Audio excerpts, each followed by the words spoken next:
Hello everyone. Art and culture Nitin Singhania की series में next lecture discuss करेंगे। आज के लेक्चर में जो आउटसाइड इंडिया में बहुत सारी हिंदू टेम्पल हैं जो हमारे कल्चर से रिलेटेड हैं, उनको डिस्कस करेंगे।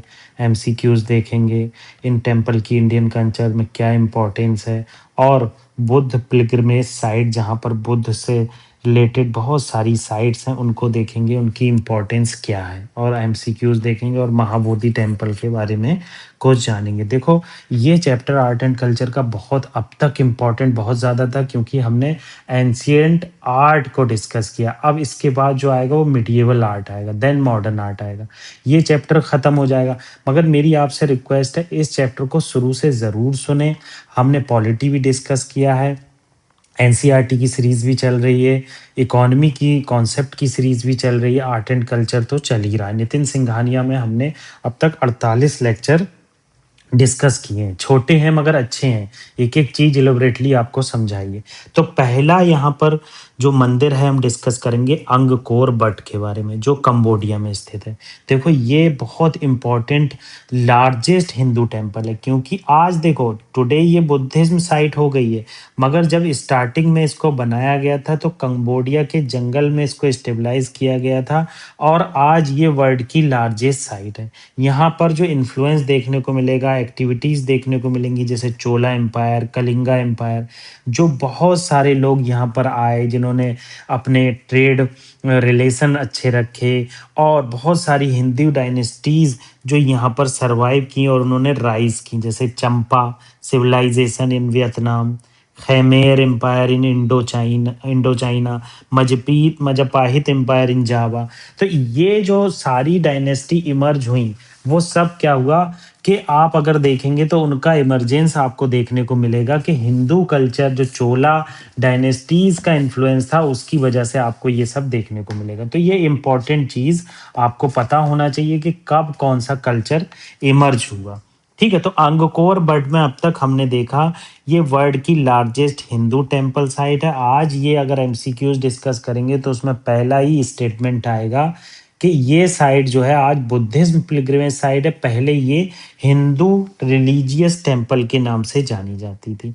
देखो, इसको स्टेबलाइज किया गया था 800 से लेकर 1300 एडी में, किसके द्वारा? खमेर रूलर के द्वारा। ये चीज़ आपको पता होना चाहिए कि अंगकोर बट टेम्पल किसके द्वारा स्टेबलाइज किया गया था। देखो, ये अंगकोर बट टेम्पल है, एचडी में मैंने लगाया, कितनी खूबसूरत साइट है।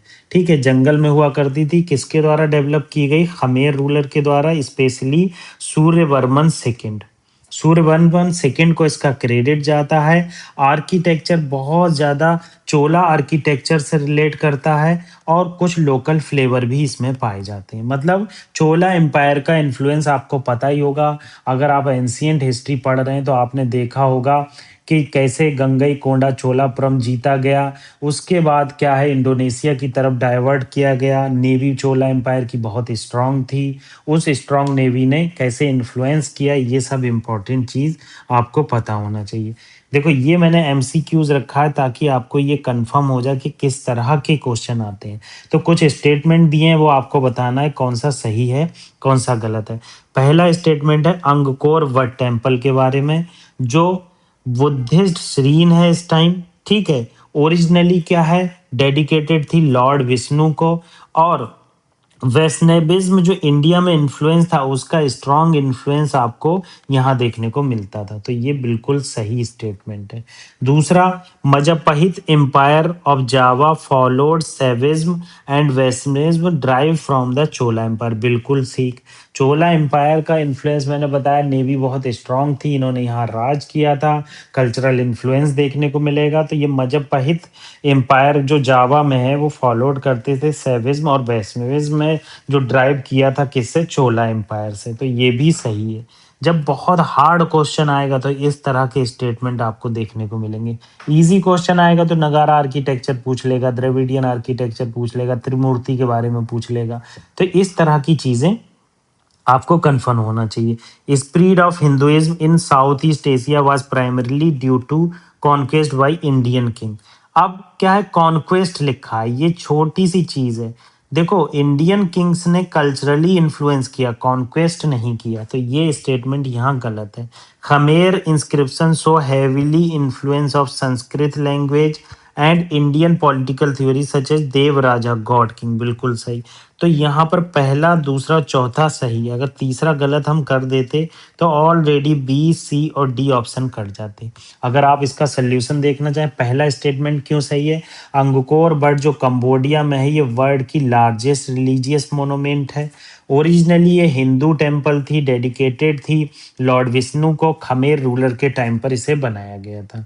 दूसरा स्टेटमेंट मजापहित एम्पायर का है कि प्रेजेंट डे जो इंडोनेशिया में है, हिंदुइज्म को फॉलो करते थे, सैविज्म और वैष्णविज्म को, स्पेशली ये जो थे चोला एम्पायर से बहुत ज़्यादा इन्फ्लुएंस थे। कोर्ट रिचुअल, टेम्पल आर्किटेक्चर सब इन्होंने चोला एम्पायर से लिया था, तो दूसरा भी यहाँ सही था। तीसरा अनकरेक्ट क्यों है? ये पीसफुल मीन्स से कल्चर, इंडियन कल्चर इन्फ्लुएंस हुआ है। नो हिस्टोरिकल एविडेंस, कोई ऐसा नहीं है कि इन्वेजन किया गया हो, तो तीसरा इसलिए गलत हो गया। ठीक है, अब चौथा क्यों सही है? चौथा इसलिए सही है, खमेर किंग ने जो देवराज, डिवाइन किंग का कॉन्सेप्ट है, वो इंडियन पॉलिटिकल फिलॉसफी से इंस्पायर्ड होकर अपनाया, और संस्कृत लैंग्वेज भी यहीं से इंस्पायर्ड थी। ठीक है, तो ये इंपॉर्टेंट चीज़ अंगकोर बट के बारे में थी, जो बहुत इंपॉर्टेंट टेम्पल है आउट ऑफ इंडिया, वर्ल्ड की लार्जेस्ट टेम्पल, आज मगर बुद्धिस्ट पिलग्रिमेज साइट है। Prambanan temple. अब प्रम्बनन टेम्पल के बारे में जावा इंडोनेशिया में थोड़ा सा जिक्र है, आप जरूर सुन लीजिए। ये इंडोनेशिया के अंदर लार्जेस्ट हिंदू टेम्पल है, यूनेस्को की वर्ल्ड हेरिटेज साइट है, डेडिकेटेड है त्रिमूर्ति गॉड्स को। अब त्रिमूर्ति की मूर्ति आप जानते हैं, जिसमें ब्रह्मा क्रिएटर को दिखाया गया होता है, विष्णु प्रिजर्वर को दिखाया गया होता है, सैविज्म शिवा डिस्ट्रॉयर को दिखाया गया। त्रिमूर्ति आपको ये अजंता, सॉरी अजंता नहीं, एलिफेंटा केव में देखने को मिलेगी। एलिफेंटा केव की अगर आप त्रिमूर्ति देखेंगे, बहुत फेमस है। रिसेंटली मैं वहाँ गया था, तो मैंने वहाँ के कुछ फोटो लिए हैं, नेक्स्ट लेक्चर में ज़रूर इंक्लूड करूँगा। देखो, ये प्रम्बनन टेम्पल इंडोनेशिया में दिखाई गई। नेक्स्ट जो है, बुद्धिज्म की कुछ पिलग्रिमेज साइट हैं जो आप लोगों को पता होना चाहिए। जैसे पहला, महाबोधि टेम्पल। अब महाबोधि टेम्पल जो बोध गया बिहार में है, उसके बारे में कुछ मैंने इंपॉर्टेंट चीज़ें रखी हैं। जैसे वो पहली इंपॉर्टेंट चीज़, महाबोधि टेम्पल बोध गया बिहार में है। और बोध गया क्यों फेमस है? बोध गया इसलिए फेमस है, यहीं पर ज्ञान की प्राप्ति हुई थी। इसमें बोधि ट्री लगा हुआ है, जो ज्ञान की प्राप्ति को दर्शाता है। ये यूनेस्को की वर्ल्ड हेरिटेज साइट है, जिसे 2002 में डिक्लेयर किया गया था। यहाँ पर बुद्धिस्ट टेम्पल देखने को मिलेगी। प्लेस ऑफ इनलाइटमेंट, मतलब यहीं पर गौतम बुद्धा को इनलाइटनमेंट प्राप्त हुआ, बोधि ट्री के नीचे ज्ञान प्राप्त हुआ। आर्किटेक्चर जो है, गुप्ता एरा में आर्किटेक्चर दिखेगा इसका, और पिरामिडिकल स्पायर दिखेगा, मतलब शिखर जो है पिरामिडिकल दिखेगा ऐसे। पिरामिडिकल मैंने आपको पहले भी बताया, पिरामिडिकल ऐसे होता। ठीक है, हिस्टोरिकल पैट्रोनेज, एम्परर अशोका ने यहाँ पर बहुत काम कराया, और जो सिग्निफाई सपोर्ट करते थे। तो ये सब चीज़ें बोध गया के बारे में आपको पता होना चाहिए। दूसरा, कुछ महाविहारास जो हमने देखा था एंशियंट, जहाँ पर लर्निंग साइट्स होती थी, जहाँ लर्निंग करते थे, जैसे नालंदा को हमने डिस्कस किया था लास्ट लेक्चर में, विक्रमशिला, सोमपुरा, ओदंतापुरी।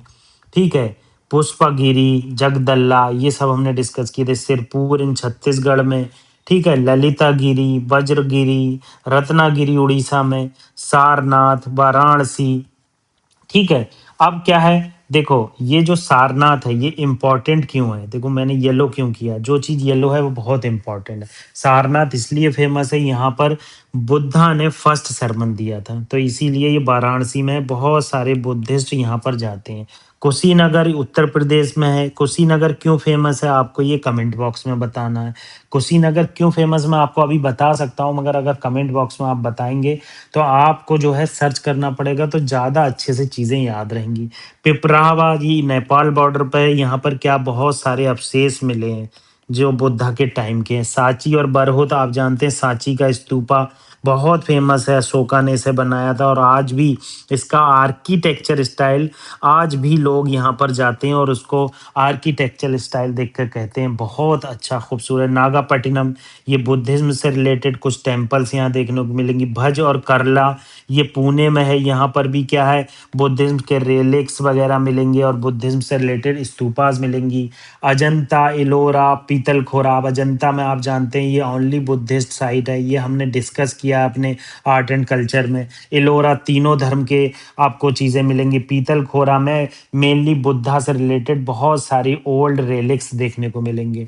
ऐसे ही कन्हेरी मुंबई में, पांडवलेनी नासिक में, घूम मोनेस्ट्री वेस्ट बंगाल में बहुत बड़ी मोनेस्ट्री है, बहुत लार्जेस्ट यहाँ लोग आते हैं। तवांग मोनेस्ट्री लार्जेस्ट मोनेस्ट्री है इंडिया में, जो आपको अरुणाचल में मिलेगी। याद रखना तवांग मोनेस्ट्री न्यूज़पेपर में भी बहुत आती है। Rock cut elephant and Ashokan addict Dhauli Orissa में। तो ये इस तरह का छोटा लेक्चर था। इसके बाद हमारा मिडिएवल आर्किटेक्चर स्टार्ट हो रहा है। आप जान लीजिए ये मैंने डिस्कस किया है, एक एक लेक्चर बहुत इजी लैंग्वेज में एलेबरेटली एमसीक्यूज के साथ डिस्कस किया है। प्लीज़ आप लोगों के साथ शेयर कीजिए हमारे पॉलिटी के लेक्चर को। एनसीईआरटी हिस्ट्री, एनसीईआरटी ज्योग्राफी चल रही है, और हमारे अदर इम्पॉर्टेंट इकोनॉमी की सीरीज़ को आप ज़रूर दोस्तों से शेयर कीजिए और फ्री इनिशिएटिव का फ़ायदा उठाइए। Revision is the key of success. जितनी ज़्यादा रिवीजन उतनी करीब सक्सेस। Thank you.